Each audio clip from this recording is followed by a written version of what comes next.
Welcome to There's No Correct Way to Be Successful.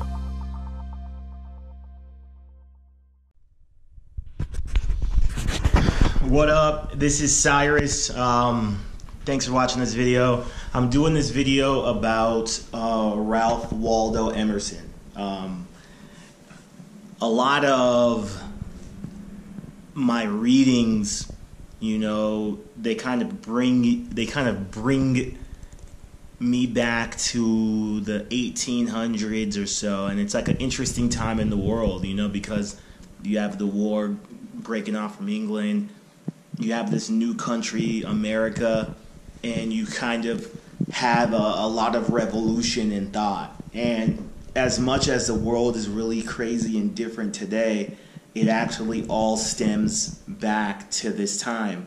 And a lot of traditions and things that we do in America today literally were started in those mid to late 1800s, and they still ring true today. So, you know, in this day and age, we have music and celebrities. It's kind of moving away from the age of politics, maybe in the 80s, 90s, 2000s, to where now celebrities and musicians, you know, or just to say celebrities in general, they kind of are the ones who are, every day that passes, they're getting more and more of a voice on influencing the minds of others. Because with social media, it's just so easy for people to share ideas. And, you know, if you have the most followers, per se, you can touch a lot of people, right? So, you know, it's interesting where in China they have specific parties or groups for celebrities that want to make a difference in society. There's specific groups for that that are ran by the government. You know, and that's kind of translating to United States, where, you know, you look at even this last election, you see how important Twitter was. You know, and social media is, you know, you have the Democratic Party literally every election cycle now. They go and recruit all these celebrities and get them to get involved in the, you know, in disseminating their message. None of that's really has changed, right? But back when America was forming, there was these people, they're lecturers, right? So you might hear about Ralph Waldo Emerson, which this, you know, this video is about, or Henry David Thoreau, or, you know, these writers, these people who kind of set the tempo of the time, and they were like the voice of the people. They were the musicians of their day and age. They were the touring, you know, people, right? They were the ones going city to city, making money off of basically talking about the world and the way they see it. So it's very similar to the way the world works today. And, you know, so going back and reading through some of that stuff, Ralph Waldo Emerson has a writing, an essay. It's called Self-Reliance. And a lot of the successful people that I follow, they kind of point back to this essay as being, you know, super important to their success. So I was like, man, I'm about to go check this out. And I read it, and I just wanted to talk about some points that I thought were really interesting, and, you know, hopefully it could be of value to you. You know, there's a line in there that kind of talks about one of the concepts in the writing from Ralph Waldo Emerson is that you have to be a unique person. And in that time, in day and age, like a lot of that wasn't that, you know, it was kind of like you need to do what the group is doing. And I know it sounds like such a cliche thing to say, but he was one of the very first people in American society to be like, hey, I'm me. And he talks about the mark of a great man being unique and individual. And he also states in there that every era of time is defined by a person. You know, so he names times in history, and you can point to one person who was completely unique, right? And it's like crazy stuff when you put it in context of This guy's writing this in 1864. Like, this is before any technology or anything. You know, everyone talks about, oh, I'm so different, blah, blah, blah. No, this is back when this is a revolutionary thought, right? And a statement he has of it, it says, God's work will not be done through the work of cowards. You know, and then he names these people. He's like, you know, Caesar was born, and then from there you have 200 years of rule, you know, rulers of the Roman Empire, per se. You know, he talks about just like how in every time you can point to one person, like, you know, Martin Luther or whatever it may be, that they just inspire all this stuff. And he talks about how if you want to be a person that is great and remembered, you have to literally go against the grain. And again, we get so bogged down in the cliche-ness of seeing a meme or something in our day and age, but to hear the way he puts it, and, you know, to kind of think about like, hey, this is one of the first people to pioneer this thought, is really crazy. You know, it really like touched me. Like, okay, like I need to become more rooted and more strong in my own uniqueness. The second thing I want to talk about is, you know, a line in there that in the essay that kind of like caught me, like, whoa, you know, like punched me in the face a little bit.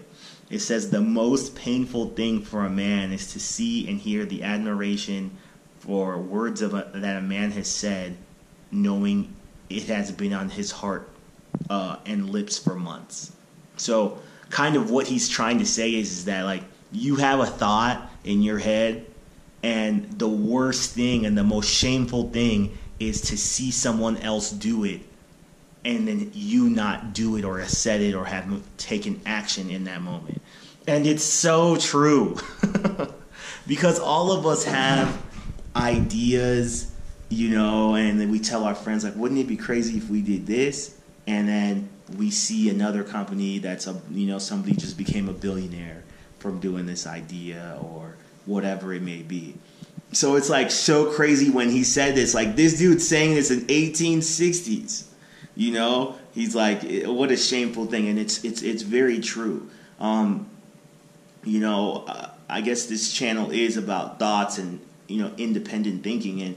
And to me now, being liberal per se, and having kind of skewed, or not having skewed viewpoints, but freedom, the thought of freedom, I can be free in whatever I want to do, is the prevailing thought, where now people that are more in the conservative or the right hemisphere politically, I guess, or socially, now they are the ones who are kind of being chastened, and people, it's almost like a witch hunt, like, oh, you're a conservative, oh, you voted for Trump, you're a Republican, what? You know what I'm saying? So it is interesting how times have changed, right? Where, like, you know, back in the time when he's writing this, he was the first liberal. He was the first person. These are the first speakers and talkers on that side of the fence. And they were the first abolitionists, him and Henry David Thoreau, all these guys. They were the first speakers to get out there and be like, yo, slavery's wrong. All this stuff is wrong, you know? And if they didn't do that in those times, would Lincoln and all these other people have the power and the thoughts to the conviction to actually follow through with what they said? So it's really interesting to look at time and the way that's passed, all right? And, you know, the third thing is kind of just looking into Emerson and reading about him, is you need to be very aware about your power in this world. What you do is valuable. The people that you talk to is valuable. What you have to say is very valuable. Emerson was doing his thing, and he was kind of on the low. But even before he was really big, I guess in the eyes of his time, he met other people and inspired them. One of those people he met was Henry David Thoreau, who was one of the biggest people in that time to talk about the abolition of slavery. And I believe he met him when he was young, and it was before he was even famous like that. And, Henry David Thoreau goes on to be this huge success, but it was because he was mentored by Emerson, And then later in life, as Emerson was getting older, he traveled to California, and he met some guy, and I believe it was Salt Lake, I read online, named John David Muir. And, the Sierra Club is one of the most powerful organizations in the United States as far as preservation of wildlife, etc. Think about how important the Sierra Club is to California, the Rockies, and the West. And think about the impact. And John David Muir says that that's one of the most important moments of his life, was meeting Ralph Waldo Emerson.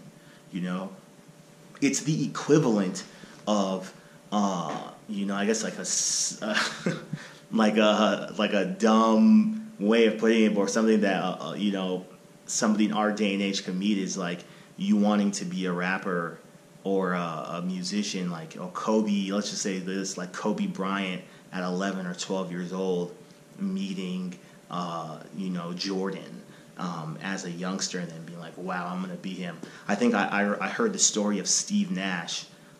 He was in high school and he was gonna go to college, and he went to a Heat Warriors game or something when he was in high school, and he saw how big and talented that Tim Hardaway was, who was a point guard at the time for the Miami Heat.